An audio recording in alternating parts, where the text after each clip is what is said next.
Assalamualaikum, selamat siang anak-anak. Waalaikumsalam. Waalaikumsalam. Selamat siang, Bu. Oke, silahkan untuk ketua kelas untuk segera memimpin doa.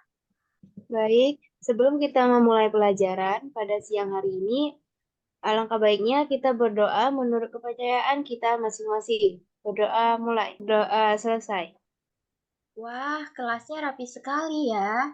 Walaupun siang begini, tandanya udah siap nih untuk belajar. Ah, Siap dong, Bu. siap dong, Bu. Nggak boleh Nggak boleh terlewatkan belajar bareng terlewatkan Ibu, belajar Mas. bareng Ibu, mah. Waduh, lucu-lucu ya kelas ini. Ya udah, Ibu lanjut ya. Bagaimana kabar kalian hari ini? Semoga semuanya dalam keadaan baik ya. Apakah ada yang tidak bisa hadir di kelas? Alhamdulillah, Bu. Alhamdulillah, Bu. Hadir Hadir semua semua tanpa tanpa halangan ada apapun halangan yang apapun di kami. antara kami. Bagus sekali mendengarnya. Ibu sangat mengapresiasi kesiapan dan kerapian kelas ini yang menunjukkan keseriusan kalian buat belajar bareng Ibu loh. Oke, Ibu lanjut ya. Hari ini kita akan membahas materi yang bertujuan untuk memahami konsep-konsep dasar tentang koperasi dan manajemen. Rencana kegiatan kita hari ini adalah mengidentifikasi sejarah, pengertian, dan prinsip-prinsip dasar dari koperasi dan manajemen. Oke, sebagai langkah selanjutnya, mari kita lihat seberapa paham kalian tentang materi ini. Oke, sebagai langkah selanjutnya, mari kita lihat seberapa paham kalian tentang materi ini. Siapa yang bisa memberikan definisi singkat tentang apa itu koperasi dan manajemen? Saya, Bu. Ya, silakan Maisa. Jadi, yang dimaksud dengan koperasi adalah badan hukum yang didirikan oleh perseorangan atau badan hukum koperasi dengan pemisah kekayaan para anggotanya sebagai modal untuk menjalankan usaha yang memenuhi aspirasi dan kebutuhan bersama di bidang ekonomi, sosial, dan budaya sesuai dengan prinsip dan nilai koperasi. Sedangkan manajemen adalah proses yang khas yang terdiri dari tindakan perencanaan, perorganisasian, penggerakan, dan pengendalian yang dilakukan untuk mencapai sasaran tertentu melalui pemanfaat sumber daya manusia dan sumber-sumber lainnya. Oke, jadi benar ya. Koperasi adalah badan hukum yang dibentuk untuk menjalankan usaha dengan modal dari anggotanya. Lalu manajemen adalah proses perencanaan, pengorganisasian, penggerak, dan pengendalian untuk mencapai tujuan tertentu melalui pemanfaatan sumber daya manusia dan lainnya. Selain itu, coba kasih satu keterkaitan materi hari ini mana koperasi dapat mempengaruhi ekonomi lokal atau bagaimana manajemen yang efektif dapat meningkatkan produktivitas suatu perusahaan. Siapa nih yang punya ide atau pengalaman terkait hal ini? Ayo. Saya, Bu. Saya, Bu, saya. Oke, Nurma, silahkan. Jadi saya pernah mendengar, Bu, bahwa koperasi di lingkungan saya itu membantu meningkatkan pendapatan masyarakat setempat dengan memberikan pelatihan dan akses ke pasar yang lebih luas. Oke, bagus Nurma. Itu adalah contoh yang sangat baik tentang bagaimana koperasi dapat berdampak positif pada ekonomi lokal. Ada lagi? Saya, Bu. Mengenai manajemen yang efektif, saya melihat bahwa di tempat kerja orang tua saya, kepemimpinan yang baik dan komunikasi yang terbuka antara manajemen dan karyawan itu telah meningkatkan motivasi dan kinerja tim, Bu. Wih, terima kasih ya Maisa. Jadi praktik manajemen seperti itu memang dapat meningkatkan produktivitas dan kesejahteraan karyawan dalam sebuah perusahaan. Ada yang ingin menambahkan atau berbagi pengalaman lainnya? Oke, sepertinya tidak ada. Terima kasih banyak ya semua yang telah membagikan contoh keterkaitan materi kita hari ini. Oke, kita lanjut.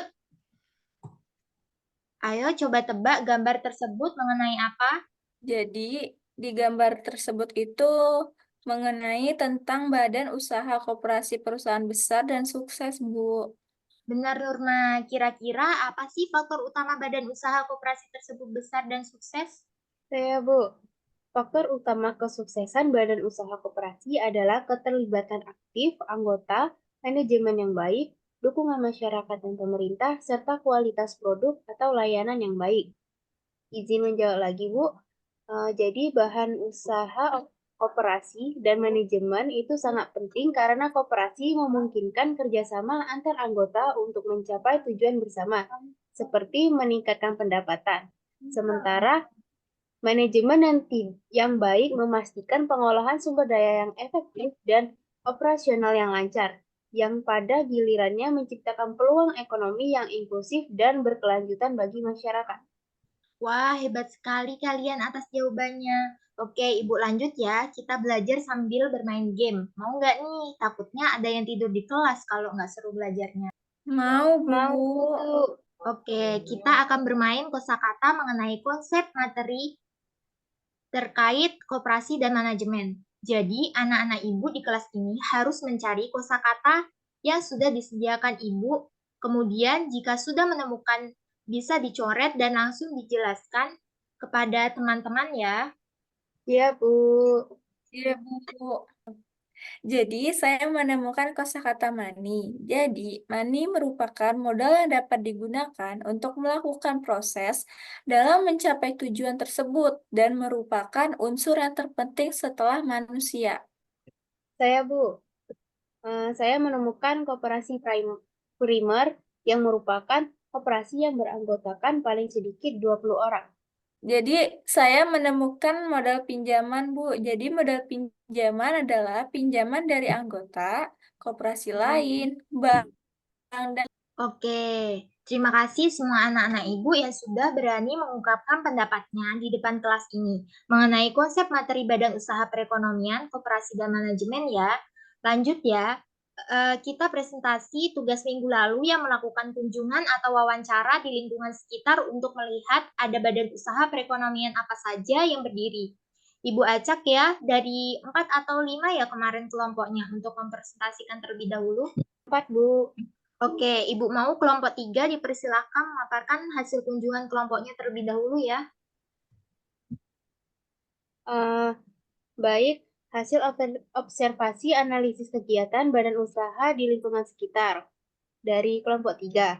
Yang pertama yaitu bidang-bidang manajemen yang kami temui di lingkungan tempat tinggal kami, yaitu manajemen produksi, perusahaan garmen, dan manajemen pemasaran, manajemen keuangan, manajemen personalia, manajemen administrasi.